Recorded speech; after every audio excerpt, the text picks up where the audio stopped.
अस्सलाम वालेकुम। एक बार फिर से हम अपने क्लास में सभी लोगों का वेलकम करते हैं। आज हम बुक नंबर 1 चैप्टर नंबर 2 का आर्टिकल नंबर 2 स्टडी करेंगे। उस आर्टिकल का नाम है क्रिस्टलाइजेशन।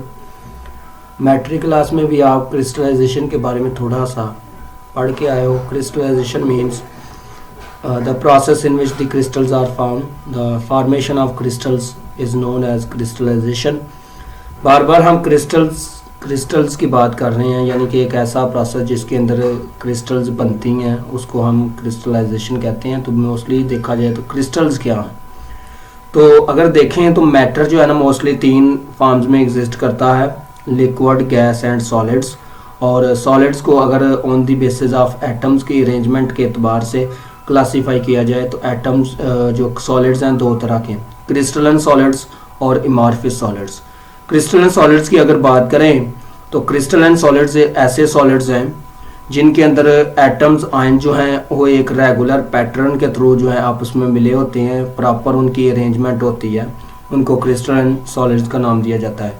जबकि दूसरी तरफ अगर देखा जाए अमॉर्फस सॉलिड्स की, तो अमॉर्फस सॉलिड्स ऐसे सॉलिड्स हैं जिनके अंदर एटम्स तो मौजूद हैं, अरेंजमेंट भी मौजूद है, लेकिन एटम्स की अरेंजमेंट जो है वो एक जैसी नहीं है, प्रॉपर नहीं है, प्रॉपर रेगुलर अरेंजमेंट नहीं है। तो ऐसे सॉलिड्स जिनके अंदर एटम्स की अरेंजमेंट रेगुलर नहीं हो उसको हम अमॉर्फस सॉलिड्स का नाम देते हैं। तो बात करनी है हमने क्रिस्टल्स की। क्रिस्टल्स क्या है, तो देखें अगर एटम्स एक ही पैटर्न के थ्रू, एक ही अरेंजमेंट के थ्रू 3 डायमेंशनल रिपीट हों, उस वक्त जो सॉलिड डेवलप होगा उसको हम क्रिस्टल्स का नाम देंगे। यानी कि अगर एटम्स आयन जो भी हैं जो सॉलिड्स के अंदर मौजूद हैं जिससे मिलके सॉलिड बना है, अगर वो रेगुलर अरेंजमेंट के तहत, एक प्रॉपर अरेंजमेंट के तहत 3 डायमेंशनल रिपीट होते हैं तो उस वक्त जो सॉलिड बनता है उसको क्रिस्टल्स कहते हैं। तो हमारा बेसिकली आज का लेक्चर क्रिस्टल्स के ऊपर नहीं है, बल्कि आज का जो हमारा आर्टिकल है वो क्रिस्टलाइजेशन के ऊपर है। और क्रिस्टलाइजेशन जो है ये भी एक प्योरिफिकेशन टेक्निक है। पिछले लेक्चर में हमने स्टडी की थी एक प्योरिफिकेशन टेक्निक, वो थी फिल्ट्रेशन, और आज हम स्टडी करेंगे क्रिस्टलाइजेशन। फिल्ट्रेशन और क्रिस्टलाइजेशन टेक्निक्स में फ़र्क है। फिल्ट्रेशन हम उस जगह पे करते थे जहाँ पे लिक्विड के अंदर इनसॉल्युबल पार्टिकल्स को अलहदा करना होता था, जबकि क्रिस्टलाइजेशन हम उस जगह पे करेंगे जहाँ पे हमें सॉल्युबल पार्टिकल्स को लिक्विड से अलहदा करना होगा। यानी कि सॉल्युबल पार्टिकल्स को लिक्विड से अलहदा करने के लिए हम जो है क्रिस्टलाइजेशन टेक्निक यूज़ करते हैं, और इनसॉल्युबल पार्टिकल्स को लिक्विड से रिमूव करने के लिए हम जो है crystallization technique filtration technique use करते हैं। अच्छा, इसकी एग्जांपल देखें। फॉर एग्जांपल मेरे पास बीकर है, बीकर के अंदर वाटर था, और वाटर के अंदर 2 चीज़ें जो है मौजूद हैं, एक सैंड है और एक जो है ना टेबल साल्ट इसमें हल हो गया। अब टेबल साल्ट जो है मुकम्मल तौर पे वाटर में सॉल्युबल है और सैंड जो है इसमें सॉल्युबल नहीं है, बल्कि बीकर के नीचे वाली जो सतह है, बॉटम है, उधर बैठी हुई है। अब मैंने सैंड को भी अलहदा करना है और जो सॉल्ट उसमें ऐड हो गया है, गलती से डिज़ोल्व हो गया है, उसको भी अलहदा करना है। तो सबसे पहले मैं सैंड को अलहदा करूँगा। सैंड चूँकि लिक्विड के अंदर जो है इनसॉल्युबल है, इसलिए सैंड के जितने भी पार्टिकल्स हैं उनको अलहदा करने के लिए मैं फिल्ट्रेशन टेक्निक यूज़ करूँगा। फिल्ट्रेशन टेक्निक से क्या होगा, फिल्ट्रेशन टेक्निक से ये होगा कि सारी के सारी सैंड और वाटर वगैरह जो है अलहदा हो जाएंगे। अब बाकी बात जो है, जो चीज़ अलहदा हो गई, सैंड तो अलहदा हो गई, बाकी जो वाटर के अंदर रह गया वो सॉल्युबल साल्ट रह गया। सॉल्युबल साल्ट को मैं वाटर से अलहदा करने के लिए क्रिस्टलाइजेशन टेक्निक यूज़ करूँगा। क्रिस्टलाइजेशन टेक्निक कैसे यूज़ करूँगा, मैं किसी ना किसी मेथड से वाटर को एवेपोरेट करने की कोशिश करूँगा। जब मैं वाटर को एवेपोरेट कर दूँगा तो बाकी उसके अंदर जो साल्ट था वो क्रिस्टल्स की फॉर्म में अलहदा हो जाएगा। तो ये थोड़ा सा मैंने हिंट दिया है क्रिस्टलाइजेशन का। तो इस तरह से हम क्रिस्टलाइजेशन कर सकते हैं। अच्छा, क्रिस्टलाइजेशन का फ़ायदा क्या होता है, क्रिस्टलाइजेशन हम जो है क्यों करते हैं। बेसिकली क्रिस्टलाइजेशन भी एक प्योरिफिकेशन टेक्निक है। मोस्टली हम लैब के अंदर या किसी भी इंडस्ट्री के अंदर जो है जब कोई भी प्रोडक्ट प्रिपेयर करते हैं, सिंथेसाइज करते हैं, तो वो फ्रेशली तौर पे प्योर नहीं होती, वो क्रूड प्रोडक्ट होती है, उसके अंदर कुछ ना कुछ इम्प्योरिटीज़ मौजूद होती हैं। उस इम्प्योरिटीज़ को रिमूव करने के लिए हम जो है मुख्तलिफ मेथड यूज़ कर सकते हैं, और इन्हीं मेथड में कि एक जो है ना क्रिस्टलाइजेशन का प्रोसेस है, कि क्रिस्टलाइजेशन का प्रोसेस यूज़ करके भी हम जो है इम्प्योरिटीज़ को अपनी प्रोडक्ट से अलहदा कर सकते हैं। अच्छा, क्रिस्टलाइजेशन का जो प्रोसेस है ये मुख्तलिफ स्टेप्स पे बेस करता है, और इसमें जो सबसे पहला स्टेप है वो है चॉइस ऑफ सॉल्वेंट, यानी कि क्रिस्टलाइजेशन करने के लिए सबसे पहला जो स्टेप हमें करना पड़ता है वो ये है कि हमें सबसे पहले जो है जिस सॉल्वेंट के अंदर सॉल्यूट की क्रिस्टल्स बनानी पड़ती हैं उसको सिलेक्ट करना होता है। तो चॉइस ऑफ सॉल्वेंट में अगर देखा जाए तो सबसे पहले जिस चीज़ की क्रिस्टल्स हमने बनानी है उसका सॉल्यूशन बनाया जाता है, और सॉल्यूशन बनाना आप सीख चुके हो मैट्रिक क्लास में, और आपको पता है कि सॉल्यूशन के दो कंपोनेंट्स होते हैं। उनमें से एक कंपोनेंट जो है वो एक्सेस अमाउंट में होता है, और दूसरा कंपोनेंट जो है लो क्वांटिटी में होता है। अच्छा, जो लो क्वांटिटी में कंपोनेंट ऑफ सॉल्यूशन है उसको हम सॉल्यूट कहते हैं, और जो एक्सेस अमाउंट में कंपोनेंट ऑफ सॉल्यूशन है उसको हम सॉल्वेंट कहते हैं, या सिंपल जो चीज़ हल हो रही है उसको हम सॉल्यूट कहेंगे, और जो चीज़ सॉल्यूट को हल कर रही है उसको हम सॉल्वेंट कहेंगे। सॉल्वेंट और सॉल्यूट मिलके जो है सॉल्यूशन बनता है। तो सबसे पहले क्रिस्टलाइजेशन का प्रोसेस स्टार्ट करने के लिए सबसे पहले जो हमें ज़रूरत होती है वो होती है चॉइस ऑफ सॉल्वेंट की, कि जिसके अंदर हमने क्रिस्टल्स बनानी है वो सॉल्वेंट कौन सा होना चाहिए। तो सॉल्वेंट को सिलेक्ट करने के लिए कुछ प्रॉपर्टीज़ हैं, उनको मद्देनज़र रखा जाता है, उनको देखा जाता है, उनको ज़हन में रखा जाता है, उसकी बिना पे हम जो है सॉल्वेंट को सिलेक्ट करते हैं। तो सबसे पहली प्रॉपर्टी जो सॉल्वेंट की है वो ये है कि सॉल्वेंट जो है रूम टेम्परेचर पे सॉल्यूट को अपने अंदर मिनिमम अमाउंट में हल करे, और जब सॉल्वेंट का बॉइलिंग पॉइंट आए उसके अंदर वो जो है मैक्सिमम अमाउंट में जो है सॉल्यूट को हल करे। ये बहुत ही जो है ना इम्पोर्टेंट प्रॉपर्टी हो रही है सॉल्वेंट की। फॉर एग्जांपल देखें, इसकी एग्जांपल हम लेते हैं कि फॉर एग्जांपल वाटर है मेरे पास, और वो रूम टेम्परेचर पे 25 डिग्री सेल्सियस यानी कि रूम टेम्परेचर है, इस पे वो जो है ना टेबल साल्ट जो है उसको 5 ग्राम हल करता है, ठीक है ना। लेकिन जो ही हम उसको हीट अप करेंगे, हीट अप करने पे 100 डिग्री सेल्सियस मतलब कि boiling point of solvent, boiling point of water पे वो टेबल साल्ट को मैक्सिमम अमाउंट में हल करेगा। तो ये पहली प्रॉपर्टी है कि जो सॉल्यूट है वो सॉल्वेंट के अंदर रूम टेम्परेचर पे, आम टेम्परेचर पे मिनिमम अमाउंट में हल हो, और जब सॉल्वेंट का बॉइलिंग पॉइंट लाया जाए, बॉइलिंग पॉइंट पे उसको हल किया जाए तो वो मैक्सिमम अमाउंट में उसको हल करे। ये पहली प्रॉपर्टी है। दूसरी प्रॉपर्टी क्या है कि जो सॉल्यूट है वो सॉल्वेंट के साथ या सॉल्वेंट सॉल्यूट के साथ केमिकली रिएक्ट ना करे, ठीक है। ये ना हो कि हम क्रिस्टलाइजेशन करने जा रहे हों और सॉल्यूट ने सॉल्वेंट के साथ केमिकली रिएक्ट करके कोई और प्रोडक्ट दे दी, ऐसा नहीं होना चाहिए। It should not react chemically with the solute. तीसरी जो प्रॉपर्टी है वो ये है कि जो सॉल्वेंट हो वो सिर्फ और सिर्फ सॉल्यूट को ही अपने अंदर डिज़ोल्व करवाए, जो सॉल्यूट के साथ लगी हुई इम्प्योरिटीज़ हैं उनको अपने अंदर जो है हल ना करें, ये भी प्रॉपर्टी होनी चाहिए।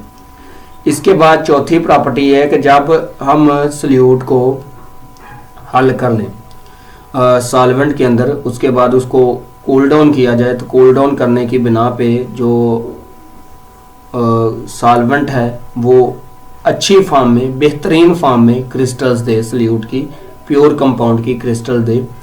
इसके बाद प्रॉपर्टी ये है कि सॉल्यूट इतना महंगा नहीं होना चाहिए, it should be cheap, it should be inexpensive, कि ये हर मतलब हर इंसान की पहुंच के अंदर हो, हर इंसान जो है उसको ख़रीद सकता हो। और इसका एक और भी रीज़न है कि ड्यूरिंग क्रिस्टलाइजेशन जो है हमारा बहुत ज़्यादा सॉल्वेंट जो है वो वेस्ट हो सकता है, तो अगर वो चीप होगा तो हमें जो है ना इतना ज़्यादा लॉस नहीं होगा। लेकिन अगर वो बहुत ज़्यादा एक्सपेंसिव होगा तो इससे हमारा जो है बहुत ज़्यादा लॉस होगा। तो सॉल्वेंट को चीप होना चाहिए। इसके बाद लास्ट वाली प्रॉपर्टी है, it should be safe to use and should be easily removable. मतलब ये है कि सॉल्वेंट जो है यूज़ करना इजी हो, और अगर आपकी स्किन के ऊपर गिर भी जाए तो उसको रिमूव करना इजी हो। ये ना हो कि उसको यूज़ करना ही बहुत मुश्किल हो, बहुत ज़्यादा क्रेसिव हो और स्किन के ऊपर गिरे तो वो आपकी स्किन को डैमेज कर दे। तो ये कुछ प्रॉपर्टीज़ थी जिनको हमने ज़हन के अंदर रख के जो है सॉल्वेंट को सिलेक्ट करना होता है। तो हमारी जो बुक है उसके अंदर कुछ उसने सॉल्वेंट दिए हुए हैं, जिसमें वाटर भी हम जो है एज ए सॉल्वेंट यूज़ कर सकते हैं for the method of crystallization. इसके बाद रेक्टिफाइड स्प्रिट है। रेक्टिफाइड स्प्रिट जो है मोस्टली होती है 95% एथानॉल, इथाइल अल्कोहल को बोलते हैं। इसके बाद है एब्सोल्यूट एथानॉल है, एसीटोन है, acetic acid, chloroform, carbon tetrachloride, petroleum ether, diethyl ether, ये कुछ सॉल्वेंट हैं। तो इनमें वाटर के अलावा जितने भी सॉल्वेंट जो बुक के अंदर दिए हुए हैं ये सारे के सारे ऑर्गेनिक हैं। सम टाइम फिर ये भी होता है, एक पॉसिबिलिटी ये भी है कि जो हमारे सॉल्वेंट हैं जो हमें बताए गए हैं बुक के अंदर, इनमें से कोई भी सॉल्वेंट जो है हमारी क्रिस्टलाइजेशन के प्रोसेस के लिए सूटेबल नहीं होता। तो फिर हम क्या करते हैं, एक से ज़्यादा सॉल्वेंट को मिक्स कर लेते हैं। एक से ज़्यादा सॉल्वेंट को मिक्स करके फिर जो है हम उसको जो है स्टैंडर्ड सॉल्वेंट के तौर पे सिलेक्ट करते हैं, और फिर जो है उसमें हम जो है क्रिस्टलाइजेशन का प्रोसेस स्टार्ट करते हैं। तो सॉल्वेंट ऐसा होना चाहिए कि उसको आग वगैरह ना लगे। अगर आग वगैरह लग सकती है तो फिर उसको यूज़ करने में थोड़ी सी आपने केयर करनी है। तो ये था भाई पहला प्रोसेस। इसके बाद जो सेकंड स्टेप है वो है जी preparation of saturated solution. Preparation of saturated solution भी आप मैट्रिक क्लास में सीख के आए हो। प्रिपरेशन ऑफ सैचुरेटेड सॉल्यूशन क्या है, यहाँ पे बनाते भी हैं, आपको बताता हूँ कि किस तरह से प्रिपरेशन ऑफ सैचुरेटेड सॉल्यूशन होना है, मतलब सैचुरेटेड सॉल्यूशन कैसे बनाना है। तो मोस्टली देखें, मेरे पास एक बीकर है, उसके अंदर वाटर वगैरह मौजूद है, जो भी सॉल्वेंट है उसके अंदर मौजूद है रूम टेम्परेचर पे। उसके अंदर मैं एक्सेस अमाउंट में जो है ना सल्यूट ऐड करता जाता हूँ, सल्यूट ऐड करता जाता हूँ। सल्यूट उसमें हल होता जाता है। एक टाइम ऐसा आता है कि वो सल्यूट जो है नॉर्मल टेम्परेचर पे हल नहीं होगा। जब वो नॉर्मल टेम्परेचर पे हल नहीं होगा तो उसको हम जो है ना हीट अप करेंगे। हीट करने पे वो जो सल्यूट था, वो जो बीकर के अंदर बैठा हुआ था, जो नॉर्मल टेम्परेचर पे हल नहीं हुआ, वो दोबारा से हल होना शुरू हो जाएगा। ठीक है, हल होते होते फिर उसमें आपने मज़ीद सल्यूट ऐड करते जाना है। एक वक्त ऐसा आना है कि सल्यूट जो है सॉल्वेंट के अंदर हीट करने पे भी हल नहीं हो रहा, तो उस वक्त जो सॉल्यूशन बनेगा उसको हम सैचुरेटेड सॉल्यूशन कहेंगे। सैचुरेटेड सॉल्यूशन, सैचुरेटेड का मतलब होता है फिल होना, जगह ना होना। ठीक है ना। तो ऐसा सॉल्यूशन जिसके अंदर सल्यूट के मज़ीद ऐड करने की जगह ना हो उसको हम सैचुरेटेड सॉल्यूशन कहेंगे। फॉर एग्जांपल आप कहीं चले जाते हैं, किसी होटल में, किसी कॉलेज में या किसी एकेडमी वगैरह में चले जाते हैं, तो वो देखते हैं उधर जाके स्टूडेंट्स खचा खचे कमरे के अंदर बड़े पड़े हैं, तो वो कहते हैं कि हमारे पास जो है ना ऑलरेडी हमारा कॉलेज, हमारा होटल जो है सैचुरेटेड है, मज़ीद स्टूडेंट्स, मज़ीद जो है कस्टमर हैं उनको रखने की जगह नहीं है। तो सैचुरेटेड का बेसिकली मतलब होता है जगह ना होना।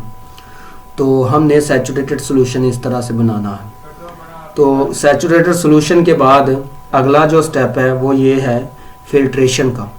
फिल्ट्रेशन में आपने क्या करना होता है, फिल्ट्रेशन में जो आपने सैचुरेटेड सॉल्यूशन बनाया है, जिस टेम्परेचर पे आपने सैचुरेटेड सॉल्यूशन बनाया है उसी टेम्परेचर पे आपने उसको फिल्टर करना होता है। उसके रीज़न क्या है, उसकी रीज़न ये है कि अगर आपने थोड़ा सा भी रेस्टिंग टाइम दे दिया जो सैचुरेटेड सॉल्यूशन है, तो उसमें क्या होगा, उसमें जो क्रिस्टल्स हैं वो प्रिपेयर होना शुरू हो जाएंगी बिफोर द फिल्ट्रेशन। तो उससे क्या होगा, उससे जो क्रिस्टल्स हैं उसके साथ जो इम्प्योरिटीज़ वगैरह हैं वो भी क्रिस्टल्स के साथ मिक्स हो जाएंगी और इसके नतीजे में कंटेमिनेटेड क्रिस्टल्स बनेगी जिसका फ़ायदा नहीं होगा। तो उसके इसीलिए हमने जिस टेम्परेचर पे हमने सैचुरेटेड सॉल्यूशन बनाया है उसी टेम्परेचर पे हमने उसको फिल्टर करना होता है। ठीक है। फिल्टर करने के बाद जो हमारा चौथा स्टेप है वो है कूलिंग। तो कूलिंग जो स्टेप है ये जो है ना बहुत ज़्यादा इम्पोर्टेंट है। कूलिंग की बिना पे हम जो है किसी भी साइज़ की क्रिस्टल्स हासिल कर सकते हैं, या सिंपल कह सकते हैं कि size of crystals depends upon the methods of cooling. आप कूलिंग किस तरह से करते हो, जिस तरह से आप कूलिंग करोगे उसी तरह के आपको उसी साइज़ के क्रिस्टल्स मिल जाएंगे। तो कूलिंग जो है 3 तरह से कर सकते हैं। अगर आप बहुत स्लो कूलिंग करते हो तो उससे जो आपको क्रिस्टल्स मिलेंगी वो बिगर साइज़ की मिलेंगी। फॉर एग्जांपल आपने फिल्ट्रेशन के बाद जो आपका सॉल्यूशन था उसको आपने फ़ौरन जो है फ्रीज़र वगैरह के अंदर रख दिया, फ़ौरन आपने उसको कूल डाउन किया है, तो उससे जो क्रिस्टल्स बनेंगी वो बड़े बड़े साइज़ के बनेंगे। या फिर आप कूलिंग जो है बहुत ही स्लो करते हो, तो स्लो कूलिंग से जो क्रिस्टल्स बनेंगी वो भी छोटे साइज़ की बनेंगी, ठीक है ना। लेकिन मोस्टली हम जो क्रिस्टल्स बनाते हैं वो ना ही स्लो कूलिंग से, ना ही हम जो है रैपिडली कूलिंग से बनाते हैं। हम जो है ना मॉडरेट कूलिंग करते हैं, ना इतनी स्पीड से करते हैं ना ही इतनी स्लो। तो मॉडरेट कूलिंग से हमें जो क्रिस्टल्स मिलती हैं वो जो है मीडियम साइज़ की क्रिस्टल्स मिलती हैं। तो मीडियम साइज़ की क्रिस्टल जो है सबसे बेहतरीन होती हैं। तो best method to cool down the crystals is the moderate cooling. By using the moderate cooling method we get the medium size crystals. तो ये भाई क्रिस्टलाइजेशन का चौथा स्टेप था। इस तरह से हम जो है ना कूलिंग करेंगे और क्रिस्टल्स को प्रिपेयर करेंगे। इसके बाद आगे वाला जो स्टेप है वो है collection of the crystals. Crystals जो बनाई हैं हमने वो हमने कलेक्ट करनी है। अच्छा, अब जिस बीकर के अंदर क्रिस्टल्स बनी हैं, क्रिस्टल तो बन गई, वो बीकर के नीचे बैठी होंगी क्रिस्टल्स और बीकर के ऊपर जो है सारे का सारा लिक्विड मटेरियल होगा। अब जिस बीकर के अंदर क्रिस्टल्स हैं और जो लिक्विड मटेरियल है उस लिक्विड मटेरियल को हम बोलेंगे मदर लिकर, ठीक है। और वो जो क्रिस्टल्स हैं मदर लिकर के अंदर जो लिक्विड के अंदर मौजूद क्रिस्टल्स हैं उनको हम फिल्टर केक का नाम भी दे सकते हैं। तो कहने का बात ये मतलब ये है कि आफ्टर कूलिंग जो हमारे पास सॉल्यूशन बचता है उस सॉल्यूशन के अंदर जो लिक्विड है वो है मदर लिकर, और जो हमारे पास क्रिस्टल्स हैं उनको हम फिल्टर केक भी कह सकते हैं। तो क्रिस्टल्स को हमने कैसे जो है ना हासिल करना है, मदर लिकर को कैसे अलहदा करना है, उसके लिए हमने दोबारा से फिल्ट्रेशन करनी है। फिल्ट्रेशन कैसे करनी है? By using the goes crucible. Goes crucible use करना है हमने, और गोज क्रूसिबल के नीचे जो है ना हमने फ़िल्टर पेपर लगाना है। गोज क्रूसिबल को हमने वैक्यूम पंप के ऊपर लगाना है, और वैक्यूम पंप के ऊपर लगा के गोज क्रूसिबल पे हमने वो वाला बीकर जो है ना बीकर से सैंपल डालना है। कौन सा सैंपल? जिसके अंदर क्रिस्टल्स बनी हैं और जो मदर लेकर है। अब वैक्यूम पंप के थ्रू हमने फिल्ट्रेशन करनी है। वैक्यूम पंप के थ्रू हमने फिल्ट्रेशन क्यों करनी है? वैक्यूम जो है वो सारी के सारा जो है एयर वगैरह अपनी तरफ जो है सक करेगा, और इसके नतीजे में सारे का सारा जो मदर लेकर है जो क्रिस्टल्स के अंदर मौजूद है वो सारे का सारा नीचे आ जाएगा। तो ये था भाई हमारे पास कलेक्शन ऑफ क्रिस्टल्स का मेथड। इसके बाद जो हमारे पास जो क्रिस्टल्स बच जाती हैं उनको हमने ड्राई करना है। क्रिस्टल्स को ड्राई करने का जो प्रोसेस है वो भी 3 तरह है। क्रिस्टल्स को किस तरह से ड्राई करना होता है? सबसे पहले हमने क्रिस्टल्स को ड्राई करना होता है folding of filter paper. Filter paper के ऊपर रख के क्रिस्टल्स को जो हमारी आई हैं उसको फिल्टर पेपर को फोल्ड करना होता है। इससे क्या होगा कि फिल्टर पेपर को फोल्ड करके हमने फिल्टर पेपर को प्रेस करना है। प्रेस करने से क्या होगा कि जो क्रिस्टल्स हैं जो फिल्टर केक है उसके अंदर जो मिरर लिकर मौजूद है वो प्रेस करने से बाहर निकलेगा और उस लिक्विड को फिल्टर पेपर जो है सक कर लेगा। ठीक है जी। लेकिन फिल्टर पेपर के थ्रू क्रिस्टल्स को ड्राई करने का 2 नुकसान है। नुकसान क्या है? डिसएडवांटेज ये हैं कि या क्रिस्टल्स को जब हम प्रेस करेंगे तो मे भी ज़्यादा प्रेस होने से क्रिस्टल्स जो है फाइन पाउडर में चेंज हो जाएं, टूट जाएं। और दूसरी बात ये है कि फिल्टर पेपर के जो फाइबर हैं वो मे भी क्रिस्टल्स के साथ मिक्स हों और फिर जो क्रिस्टल्स हैं उनको कंटेमिनेट कर दें। दूसरा मेथड है कि हम जो है क्रिस्टल्स को ओवन में रख दें। ओवन के अंदर रखने से भी क्रिस्टल जो है ड्राई हो सकती हैं, लेकिन सम टाइम ओवन का जो टेम्परेचर है वो 100 डिग्री सेल्सियस से ऊपर जा सकता है, जिसके नतीजे में क्रिस्टल जो है मेल्ट हो सकती हैं। जो तीसरा मेथड है वैक्यूम डेजिकेटर है। Vacuum desiccator is very suitable and reliable method of drying the crystals. उसकी रीज़न क्या है? उसकी रीज़न ये है कि वैक्यूम डेजिकेटर जो है एक शीशे का बना हुआ हुड सा होता है, उसके अंदर हमने क्रिस्टल्स रखनी है चाइना डिश वगैरह में डाल के, और कुछ देर के बाद जो है वो खुद ब खुद ही जो है ना ड्राई हो जाएंगी। उसकी रीज़न क्या है? उसकी रीज़न ये है कि उसके अंदर हमने कुछ ड्राइंग एजेंट ऐड किए होते हैं। वैक्यूम डेजिकेटर के अंदर हमने कुछ ड्राइंग एजेंट, ड्राइंग केमिकल रखे होते हैं, जिसकी बिना पे वो जो है सॉल्वेंट को ऑब्जॉर्ब कर लेते हैं क्रिस्टल से, और क्रिस्टल खुद ब खुद जो है ड्राई हो जाती हैं। ड्राइंग एजेंट कहते हैं ऐसे एजेंट जो लिक्विड को ऑब्जॉर्ब कर लें, ठीक है ना। तो उनमें कौन कौन से एजेंट जो है हम यूज़ कर सकते हैं? एमसीक्यूज़ के एतबार से भी, शॉर्ट के एतबार से भी काफ़ी इंपॉर्टेंट है पॉइंट। कैल्शियम क्लोराइड हम यूज़ कर सकते हैं, इसके अलावा सिलिका जेल यूज़ कर सकते हैं, इसके अलावा फास्फोरस पेंटाकल ऑक्साइड जो है हम यूज़ कर सकते हैं ड्राइंग एजेंट। तो ये था भाई हमारा प्रोसेस, क्रिस्टल्स हमने बना ली। तो यहाँ पे देखें कि जितने भी हमने प्रोसेस यूज़ किए हैं, सबसे पहले हमने सॉल्वेंट को सिलेक्ट किया है, उसके बाद हमने सैचुरेटेड सॉल्यूशन बनाया, उसके बाद हमने फिल्ट्रेशन की है, उसके बाद हमने कलेक्शन ऑफ गैसेस फिल्ट्रेशन के बाद कूलिंग की है, कूलिंग के बाद हमने क्रिस्टल्स को कलेक्ट किया है, कलेक्ट करने के बाद क्रिस्टल्स को ड्राई किया है। तो इन सारे प्रोसेस के नतीजे में क्रिस्टल जो है फाइनली प्रोडक्ट में आ जाती है और हम क्रिस्टल्स को अलहदा कर लेते हैं। लेकिन यहाँ पे एक एक्स्ट्रा से उसने स्टेप दिया हुआ है, वो ये है कि अगर आपने क्रिस्टल जो बनाई हैं वो उनके साथ कलर आ गया है और वो कलर जो है उन क्रिस्टल्स का नहीं है अनडिज़ायरेबल है, हमें वो कलर नहीं चाहिए, तो हम एक्स्ट्रा से एक स्टेप यूज़ करते हैं, उसको बोलते हैं डीकलराइजेशन ऑफ अनडिज़ायरेबल कलर। वो कलर क्यों आता है? वो कलर आता है या तो क्रिस्टल्स के अंदर किसी इम्प्योरिटीज़ की अमिटमेंट हो गई है, ऐड हो गई है, जिसकी वजह से कलर आ गया, या कोई प्रोसेस ठीक तरह से हुआ नहीं है जिसकी वजह से कलर आ चुका है। उस कलर को ख़त्म करने के लिए, उस कलर को डीकलराइज करने के लिए हम क्या करते हैं, वही क्रिस्टल जो हमारी फाइनली तौर पे प्रिपेयर हुई हैं उसको हमने दोबारा से उसी सॉल्वेंट में ऐड करना है जिसके अंदर हमने पहले वो क्रिस्टल्स प्रिपेयर किए हैं। उस सॉल्वेंट में ऐड करके उस सॉल्वेंट को हीट करना है, मतलब सारी की सारी क्रिस्टल्स को उसी सॉल्वेंट में डिज़ोल्व करवाना है। उसी सॉल्वेंट में डिज़ोल्व करवाने के साथ हमने एक्स्ट्रा अमाउंट में एक्स्ट्रा से एक केमिकल ऐड करना है, उसका नाम है animal charcoal. Animal charcoal add करना है। एनिमल चारकोल क्या करेगा, वो जो कलर होगा क्रिस्टल्स का वो उसको ऑब्जॉर्ब करेगा। एनिमल चारकोल ऑब्जॉर्ब कर लेगा कलर, क्रिस्टल सारी के सारी जो है वो सॉल्वेंट के अंदर हल हो जाएंगी, जबकि एनिमल चारकोल जो है वो सॉल्वेंट में हल नहीं होगा, वो कलर को ऑब्जॉर्ब करेगा। अब क्या करना है, जब कलर को वो ऑब्जॉर्ब कर ले उसके बाद हमने दोबारा से फिल्ट्रेशन प्रोसेस यूज़ करना है।